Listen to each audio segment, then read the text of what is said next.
ಇತ್ತ ಕೋಗಿಲು ಲೇಔಟ್ಗೆ ಅಧಿಕಾರಿಗಳ ತಂಡ ಭೇಟಿ ನೀಡುತ್ತಾ ಇರುವಂತಹ ಬೆನ್ನಲ್ಲೇ ಲೇಔಟ್ನಲ್ಲಿ ದಾಖಲಾತಿಗಳ ಪರಿಶೀಲನೆ ಕೂಡ ಜೋರಾಗಿ ನಡೀತಾ ಇದೆ.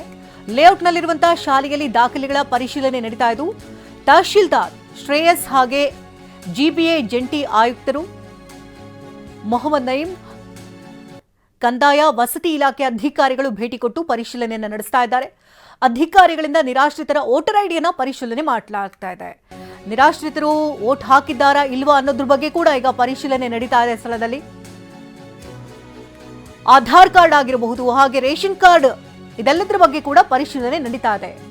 ನಿರಾಶ್ರಿತರ ದಾಖಲೆಗಳ ಬಗ್ಗೆ ಅಧಿಕಾರಿಗಳಿಂದ ಪರಿಶೀಲನೆ ನಡೆಸಲಾಗ್ತಾ ಇದೆ. ಅಳೆದು ತೂಗಿ ಲೆಕ್ಕಾಚಾರವನ್ನು ಹಾಕಿ ಇಲ್ಲಿ ನಿವೇಶನ ಹಂಚಿಕೆ ಮಾಡಬೇಕಾಗಿದೆ. ಯಾಕೆಂದ್ರೆ ಅಲ್ಲಿ ಫಲಾನುಭವಿಗಳು ನಿಜಕ್ಕೂ ಕೂಡ ಅವರು ಫಲವನ್ನು ಪಡ್ಕೊಳ್ಳೋದಕ್ಕೆ ಪೂರ್ಣರಾಗಿದ್ದಾರಾ ಏನು ಎತ್ತ ಅನ್ನೋದ್ರ ಬಗ್ಗೆ ಡಾಕ್ಯುಮೆಂಟ್ಸ್ ಚೆಕ್ ಆಗ್ತಾ ಇದೆ.